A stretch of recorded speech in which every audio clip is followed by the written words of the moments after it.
प्यारे विद्यार्थियों, आज हम पढ़ेंगे हिंदी क्लास 5th। तो क्लास 5th में जो आगामी जो पेपर होंगे उनमें 3 चैप्टर आएंगे, ईदगाह, हार नहीं होती और धरोहर। तो उसी कड़ी में आज हम पाठ पढ़ेंगे, पाठ नंबर 12 है, जिसका शीर्षक है हार नहीं होती। और इसके जो कवि हैं सोहनलाल द्विवेदी जी हैं। आओ पढ़ते हैं।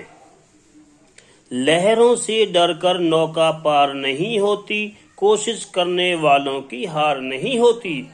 जो कवि है वो ये कहना चाहता है कि अगर हम लहरों से डर जाएंगे तो हम कभी भी नौका को पार नहीं कर सकते। नौका मतलब होता है नाव। और जब हम कोशिश करते हैं तो कोशिश करने वालों की कभी भी हार नहीं होती। नन्ही चींटी जब दाना लेकर चलती है, चढ़ती दीवारों पर 100 बार फिसलती है। मन का विश्वास रगों में साहस भरता है, चढ़कर गिरना गिरकर चढ़ना ने अखरता है।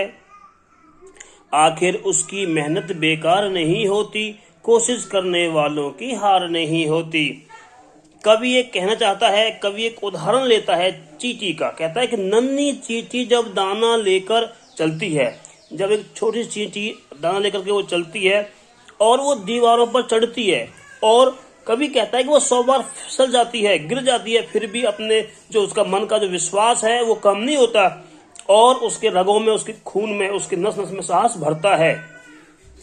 गिरकर चढ़कर गिरना मतलब चढ़ करके वो गिर जाती है और फिर गिर करके फिर चढ़ना, उसको बार बार ऐसा करना उसको अखरता नहीं है। हालांकि उसको मतलब बुरा नहीं लगता है कि वो इतनी मेहनती है, वो बार बार गिरती है, बार बार चढ़ती है, उसको ये बातें बुरी नहीं लगती हैं। आखिर उसकी मेहनत बेकार नहीं होती। उसका जो बार बार गिरना, बार बार चढ़ना, जिसमें जो उसकी मेहनत लगती है, उसकी मेहनत बेकार नहीं होती और अंत में वो अपने मंजिल पर पहुंच जाती है।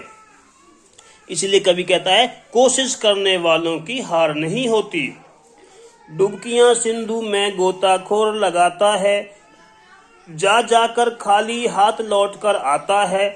मिलते ने सहज ही मोती गहरे पानी में, बढ़ता दूना उत्साह इसी हैरानी में। मुट्ठी उसकी खाली हर बार नहीं होती, कोशिश करने वालों की हार नहीं होती। अब जो कवि है, पहला उदाहरण उसने चींटी का लिया था, अब उदाहरण वो लेता है जो गोताखोर होते हैं, जो समुद्र में सिपियां ढूंढते हैं या जो कॉइन ढूंढते हैं, उनकी बात करता है।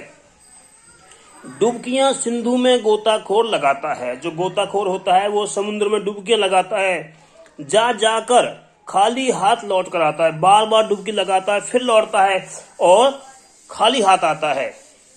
मिलते ने सहज ही मोती गहरे पानी में, जो वो मोती को ढूंढता है और वो कहता है कि आसानी से गहरे पानी में मोती नहीं मिलते।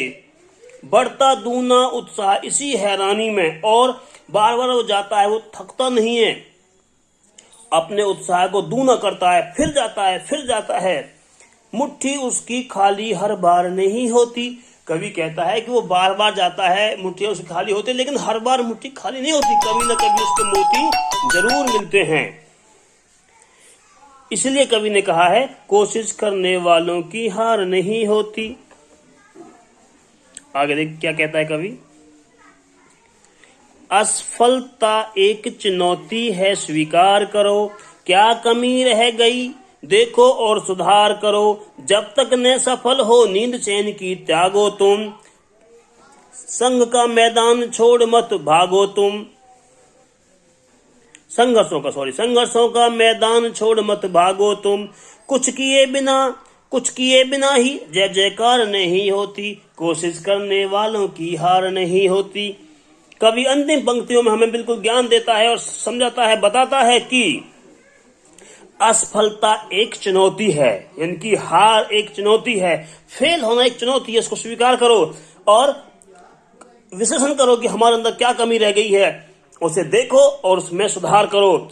जब तक तुम सफल न हो जाओ तब तक जो नींद है चैन की, उसे त्याग दो और संघर्षों के मैदान को छोड़ करके मत भागो। जहां तुम संघर्ष करना पड़ रहा है उस मैदान को मत छोड़िए, क्योंकि कभी कहना चाहता है कि बिना कुछ किए हुए आपकी जय जयकार नहीं होगी, क्योंकि कोशिश करने वालों की हार नहीं होती।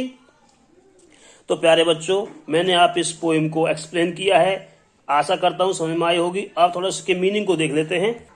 अखरना मतलब बुरा लगना, उत्साह मतलब जोश, चैन का मतलब आराम, चुनौती का मतलब ललकार, रगों में शरीर की नसों में, सहज सरल, साहस हिम्मत हौसला, सिंधु सागर, संघर्ष जूझना मेहनत करना। तो प्यारे विद्यार्थियों, ये जो शब्दार्थ हैं इन्हें आप लिखिए, और जो शब्दार्थ मैंने जो पाठ पढ़ाया है उसमें कुछ आए उनको भी आप लिखिए, जिससे क्वेश्चन आंसर उन्हें हम अगली वीडियो में करवाएंगे। तो कृपया आप इसको लिखें और उसको पढ़ें। जय हिंद, जय भारत।